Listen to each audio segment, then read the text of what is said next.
ভেঙে ফেলা খুব সহজ, জুড়ে থাকা ঠিক ততটাই কঠিন।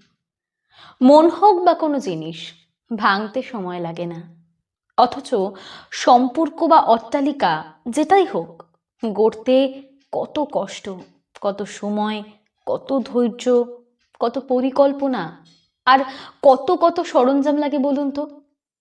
কত আশা, কত স্বপ্ন, কত এফোর্টস ঘিরে থাকে এই গড়ে তোলাকে কেন্দ্র করে। কত লড়াই, কত বাধা, কত অশান্তি, কত বিচ্ছেদ জড়িয়ে থাকে সম্পর্কের একটা ইমারত করতে। সম্পর্ক অমূল্য, এটা কোনো বস্তু নয় যে ভাঙলে সঙ্গে সঙ্গে আরো একটা কিনে আনা যাবে, তাই না?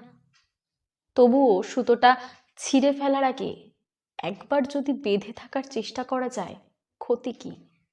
সত্যি কি একবার চেষ্টা করা যায় না?